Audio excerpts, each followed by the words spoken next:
Good day and welcome to this episode of Iconic Wheels SA. My name is Stanley Willis and today I'll be having a look at the Alfa Romeo 147 GTA.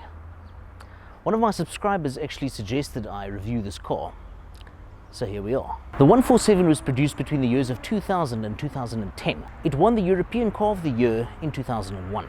There are a few different models produced, with the engine variants being a 1.6 petrol, a 1.9 turbo diesel, a 2-litre petrol and a limited edition 3.2-litre V6 petrol engine which went into the GTA. The 147 GTA produced 184 kilowatts at a top speed of 246 kilometers per hour and went from 0 to 100 in 6.3 seconds. The GTA also had an upgraded suspension, broader wheel arches and came out with 17-inch rims. A total of only 5,029 147 GTAs were built between 2002 and 2005, which make up less than 1% of the approximate total of 580,000 147s produced during the entire production run. The GTA badge was originally used on the lightweight Alfa Giulia built back in the 1960s. GTA stands for Gran Turismo Alleggerita, which means lightened or lightweight in Italian. The owner that I'm meeting today has two of these 147 GTAs in his collection. Hi Ian, how are you doing? Pleased to meet you. Thanks for being on the show, I appreciate it. Most welcome. Great, man. So tell us a story about how you ended up buying these two 147 GTAs. So the first one I landed up buying, it was from a guy down in Cape Town. Right. He was a professional athlete and Okay. he needed to sell his car pretty desperately. And that was this white one, yeah? Hey? This was the white one. Oh, right. The white one that happens to be white now. It was originally black. We Okay. had it wrapped. Right. And yeah, so I phoned the guy up. He told me it was for sale and Okay. we negotiated a price over the phone. I agreed to the price, climbed on a plane, flew down to Cape Town, went, saw the car. 10 minutes later, I had paid him the money, climbed in the car, Oh, there we go. and drove the car straight back to Johannesburg there and then on the spot. It took me, I think it was 15 hours to get back here. Right. But the crazy part was I never even thought about it. It's an Alfa Romeo and it's a GTA. You know, who goes and drives 1,600 kilometers without knowing what's going to happen with the GTA? And not a problem, except for the little fuel leak we had out of the back. We couldn't fill the tank up to the top. Okay. And yeah, that was history. Okay. So that was the white one, and you mentioned to me earlier that you bought the red one, I think, earlier this year. So end of January this year, I was driving past a dealership.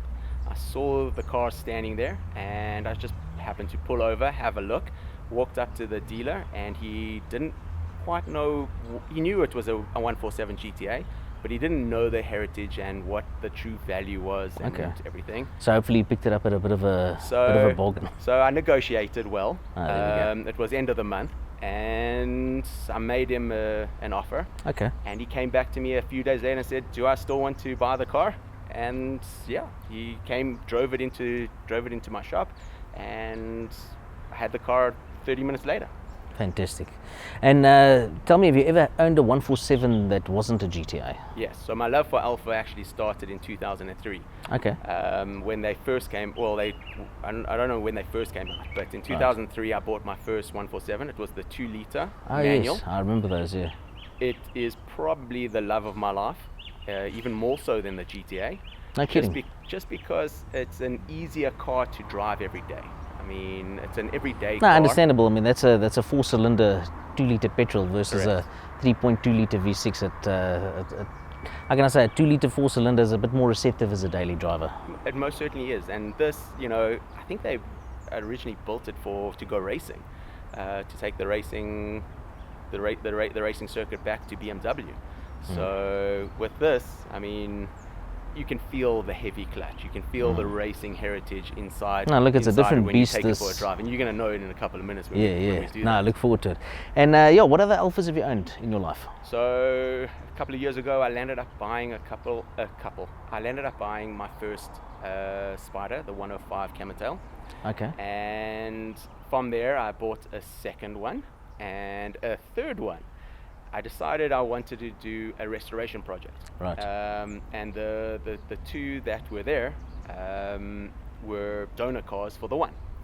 And and my Okay, family, all right. we started stripping it as a family thing. My brother, myself, and my father. Sounds great. It was wonderful for the first 2 years, and then I had and it was a 2-year project. Then I had a child, my first child, and my 2-year project stayed a 2-year project for 3 more years, and we never touched it, never looked at it. Kept going back to it and starting and stopping, and then 2 years ago I decided I would sell them, and it's the biggest regret I've ever had. I miss them to this day. Well, look, I'm sure, when you're ready, one will come up for sale again, and right time, right place. That's how it goes. Yeah, that's for sure. No, excellent. Well, shall we go for a drive? Love to. Excellent. I think we can take it. No, we can leave it open. We can take it through Garsfontein, just to warm up a bit, and then we'll get it on the main road here. It'll just give me a good feel for the car as well. So it's really easy to drive this car. It's on long drives. If you get caught in traffic, your leg will come out feeling a little bit sore. But it is absolutely, it's a dream. So my first 147, the 2-liter, had sport suspension on. It had a twin spark motor, eh? Yes. Okay. 2-liter twin spark, variable valve timing. That thing was great. So what color was your 2-liter? It was black. I had Also a black one, eh? Two black 147s. I checked the pedals of this 147 are quite close together. Now, interesting story. The very first car that, was given to me when I was 18 by a friend of my parents was an old Alfa 33. Yes. And I kid you not, the pedals were literally next to each other like this. It was... so what makes this car really cool and kind of iconic is, obviously it's really, really limited and only 5,000 odd built. And the fact that it's like an old school hot hatch, with that, using the recipe that you take a really small little body and you chuck a massive naturally aspirated block and motor and engine in there. That's just really cool. So this 3.2-liter motor is the Buso motor. Yeah. And I think this is the last one that they ever made. They stopped making this and they went and they bought the GM motor after this and started putting it into the 159 and the Barrera and all those cars. So it's no longer actually an Italian engine. It is the GM motor that went into the newer cars after this. Okay. So this is the last one of the Buso motors. It takes a little bit of time. They were at 2. Okay, now you get sufficient. Now the engine oil's warm. Now the engine won't get hurt. It's an Italian car. You got to look after them before you. Of course. Jeez, this is quite a hill. Yeah, it is. No, certainly. I haven't come this far down.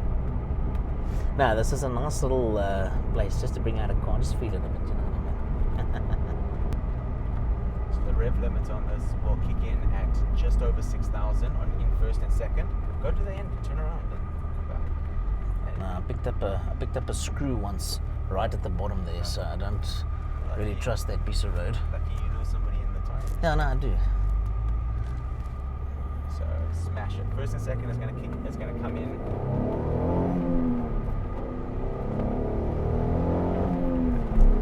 Now it will go all the way to the red line.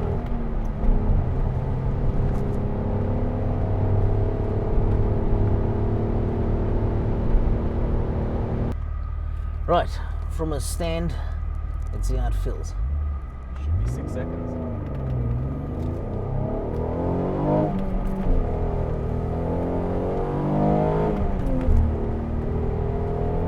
Jeez, that's cool, eh? Wow. And that sound. There's no engine that sounds like this.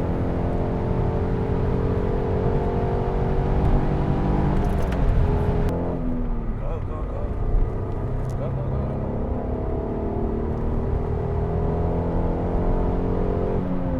Oh man, that sound. I'm in love with that sound. Jeez, but what a drive. What a drive. It makes you smile, right? It really does. Ian, thank you so much. I really do appreciate your time today. It was an absolute pleasure driving both of these Alfas. Yeah, definitely one for the books. I appreciate it, and I'm glad you had fun, and I'm glad you could show people what Alfa is really about. No, absolutely. There we go. Thank you. Appreciate it. Thank you. Thanks for watching this episode of Iconic Wheels SA. If you haven't already done so, please subscribe to this channel where we go around South Africa having a look at iconic cars, meet their owners and take the cars for a drive. Until next time, all of the best and take care.